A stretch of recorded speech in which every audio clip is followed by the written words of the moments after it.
Okay friends, today we will start our new video for INICT 2020 recalls। कल का paper आप लोगों का अच्छा रहा होगा, तो उसमें कुछ क्वेश्चन हैं जो बिल्कुल वियर्ड थे और कुछ क्वेश्चन ऐसे हैं जो PYQ थे और कुछ स्टैंडर्ड क्वेश्चन है जो एम से रिलेटेड रहते हैं, जैसे ऑफ्ताउन की और PSM है वो बिल्कुल आउट ऑफ द वर्ल्ड रहती है। पहला क्वेश्चन जो आया था स्क्रीन पे वो ये था कि सेक्सुअल असॉल्ट विक्टिम के एग्जामिनेशन के रिगार्डिंग क्वेश्चन पूछा हुआ था। तो ये WHO की गाइडलाइन है, SOPs हैं। उस SOP के रिगार्डिंग अगर आपको हिस्ट्री भी लेनी है तो सबसे पहले कंसेंट लेनी पड़ेगी। तो उसमें एक क्वेश्चन था कि फर्स्ट स्टेप, कि what will be the first step for 16 साल की लड़की आई थी अपनी मदर के साथ, पुलिस वाले उसको लेके आए थे, कि फर्स्ट स्टेप क्या रहेगा, आप हिस्ट्री लेंगे या जेनेटल एग्जामिनेशन के लिए आप कंसेंट लेंगे। तो SOP में जो लिखा हुआ है वो सिर्फ लिखा हुआ है कंसेंट, ऐसे नहीं लिखा हुआ कि जेनेटल एग्जामिनेशन की कंसेंट लेंगे। तो कुछ राइटर्स इसको कहते हैं कि कंसेंट को क्वेश्चन को आंसर सही करना है, और कुछ के हिसाब से इसका आंसर है कि पहले हिस्ट्री लेंगे। तो आप इन दोनों क्वेश्चन दोनों आंसर के साथ चलिए। अभी जैसे जैसे ही रिकॉल्स होते हैं और क्वेश्चन जैसे एक्सपर्ट का ओपिनियंस आता है उसी हिसाब से ही चलता रहेगा। नेक्स्ट क्वेश्चन था रिप फ्रैक्चर के ऊपर। तो रिप फ्रैक्चर्स आपको फर्स्ट देखो ऐसा सा ही लगभग डायग्राम आया था, तो फोटो आई थी। इस फोटो में फर्स्ट रिप को आपने अगर ढूंढ लिया है, फर्स्ट रिप को आपने ढूंढ लिया है, तो उसके बाद आपको काउंट करना आसान था। तो ये फिफ्थ सिक्स और सेवन्थ, तो कुछ को ये 4 5 6 लगी है, किसी को 5 और 6 लगी। तो ये ऑब्जेक्टिव टाइप क्वेश्चन जिस तरीके का क्वेश्चन था, इमेज थी, तो जो अभी तक का रिकॉल आ रहा है सामने उस रिकॉल्स के हिसाब से फिफ्थ और सिक्स फ्रैक्चर रिप का फ्रैक्चर था ये।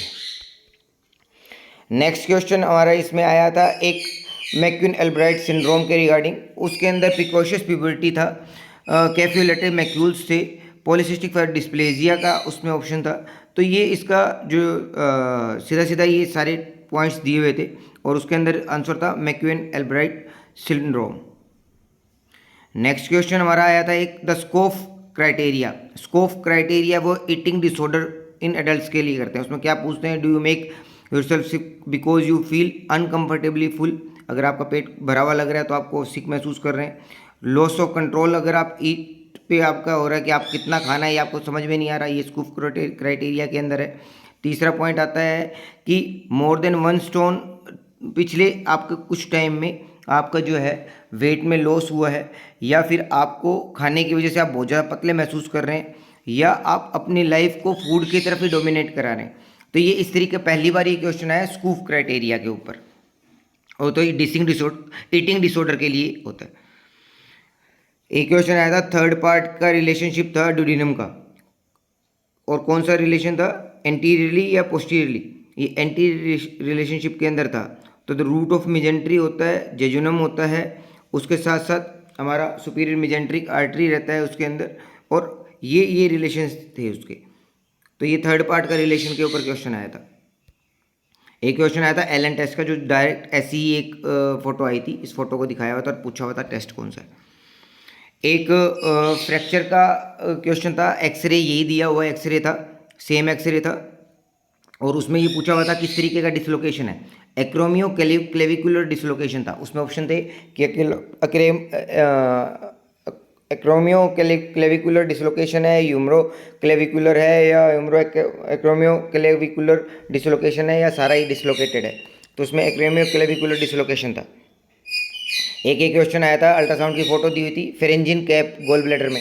ये सिर्फ फिजियोलॉजिकल कंडीशन है, ये कोई पैथोलॉजिकल कंडीशन नहीं है। एक यही MRCP की फोटो आई हुई थी, तो डायरेक्ट क्वेश्चन था कोलिडोकोलिथियासिस के ऊपर। एक रेट सिंड्रोम की ड्रग आई हुई थी, FDA अप्रूव्ड, ट्रोफिनेटाइड जो है वो न्यू ड्रग है इसके लिए, रेट सिंड्रोम के लिए। राइनोस्पोलिडोसिस के ऊपर डायरेक्ट फोटो आई हुई थी, एक फीमेल बताई हुई थी जो कैटल ब्रीडर और थी और साउदर्न इंडिया से थी, तो उसके अंदर ये वाला फोटो दी हुई थी, तो राइनोस्पोलिडोसिस के साथ। एक क्वेश्चन आया था रोम्बॉइड मेजर मसल्स के एक्शंस पे। तो रिट्रैक्ट करेगा scapula and rotate it to the depressed glenoid cavity, fix scapula to thoracic wall. और ट्रेपीजियस के साथ क्या क्या काम करेगा, दो ऑप्शन थे, तो उन दोनों ऑप्शन को ये वाली बात थी। एक क्वेश्चन आया था लिस्टेरिया के ऊपर, उसकी मोटिलिटी पूछी हुई थी। तो 25 डिग्री सेंटीग्रेड पे वो मोटाइल रहेगा, 37 डिग्री सेंटीग्रेड पे नॉन मोटाइल, माने कि ह्यूमन बॉडी के अंदर नॉन मोटाइल कंडीशन रहती है उसकी। एक क्वेश्चन आया हुआ था हमारा जिसके अंदर मैच पूछे थे, इनकरेक्ट मैच पूछे थे।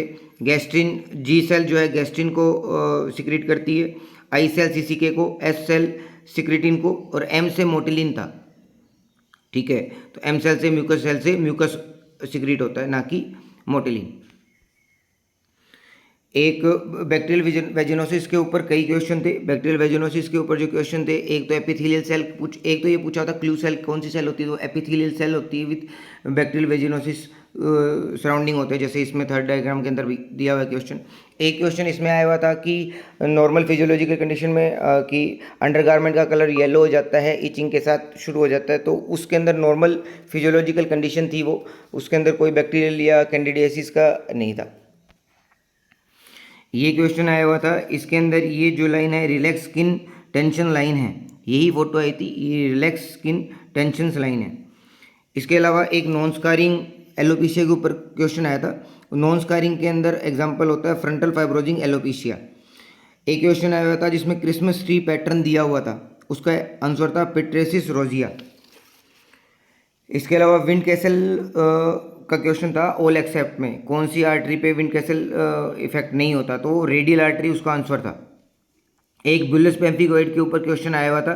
एक क्वेश्चन आया था स्लेप्चिक अपीयरेंस के ऊपर, स्लेप्चिक अपीयरेंस के ऊपर आया हुआ था क्वेश्चन, और साथ में ये पूछा था कि किस तरीके की और डिजीज ये करता है, तो पार्वो बी वायरस के बारे में पूछा हुआ था, वो बात थी। एक हमारा क्वेश्चन सिस्टिक फाइब्रोसिस के ऊपर आया था। CFTR पे दो क्वेश्चन थे, CFTR के ऊपर दो क्वेश्चन थे। एक सिस्टिक फाइब्रोसिस के ऊपर क्वेश्चन था, उसमें क्लोराइड आंसर था। एक बीटर टेस्ट के ऊपर क्वेश्चन था, उसका आंसर था एल्कोलाइड रिसेप्टर। बायोटेररिज्म के ऊपर पूरा कंप्लीट क्वेश्चन आया हुआ था कि बायोटेररिज्म जो है वो बायोटेररिज्म की अलग अलग कैटेगरीज का कंप्लीट पूछा होता, कैटेगरी A B C और D। ठीक है, एक जैकस्टेट पाथवे के ऊपर क्वेश्चन आया होता, उसका लेप्टिन आंसर था। एक क्वेश्चन था अनायन गैप पे, अनायन गैप का आंसर था 35। इसके अलावा एक क्वेश्चन था प्रोटोजोआ जो लीवर की कफर सेल के अंदर रहते हैं, तो उसका आंसर था लिश्मेनिया। एक बडिंग ईस्ट और शूडो आईफी के साथ डायबिटिक मेलाइटिस की हिस्ट्री दी हुई थी, वो क्वेश्चन आया हुआ था, उसका आंसर था इन्वेजिव कैंडिडियासिस। एक क्वेश्चन इरेगुलर मार्जिन्स के साथ लीवर की एब्सेस आई हुई थी, जिसके अंदर फीवर भी था, लीवर एब्सेस बता रखी थी, तो अमीबिक लीवर एब्सेस था उसका आंसर।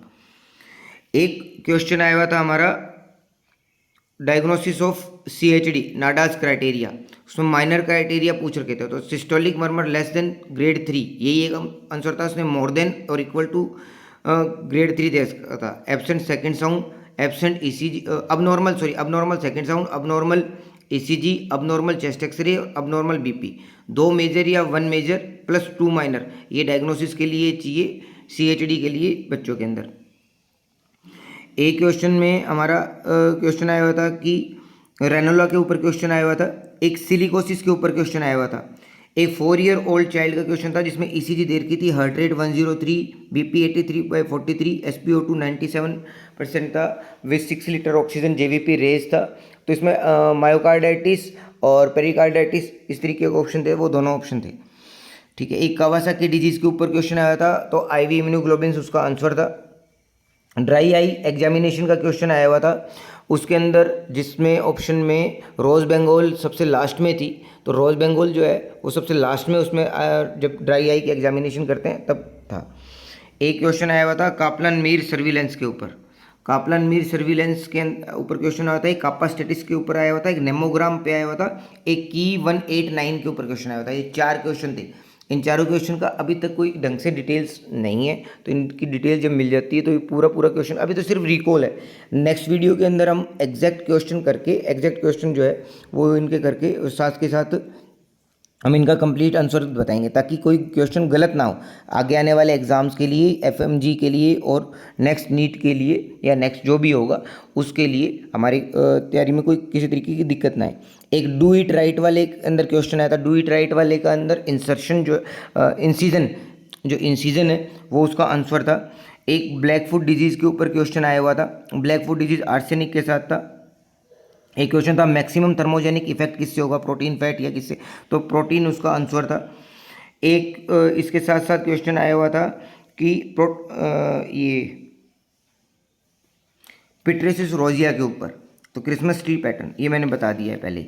तो इस तरीके से ये कई क्वेश्चन है जो बार बार रिपीट भी हुए हैं। कुछ क्वेश्चन के साथ करेक्ट आंसर भी लिखा हुआ आया हुआ था। किसी के अंदर एक सेरेब्रल इंफीरियर सेरेब्रल आर्टरी के ऊपर जो था वो पूछ रखा था, वो भी था। और एक क्वेश्चन आई के अंदर आया हुआ था, वो डायरेक्ट लाइन पूछ रखे थे, तो वो मेरे हिसाब से किसी पीजी से भी पूछ लिया जाए तो ही ना बता पाए। ओफ्ता के क्वेश्चन हमेशा INI-CT में इस तरीके के आते हैं जिनसे कुछ नहीं पूछा जा सकता। आपको आंसर आप कोशिश करके भी उनमें से 50% अटैम्प्ट कर पाते हैं, तो उनका है। तो best of luck for your results. बाकी जैसे ही ये कंप्लीट हमें मिलता है रिकॉल्स, तो हम सारे सही आंसर के साथ दोबारा ये वीडियो एक और बनाते हैं। Thank you.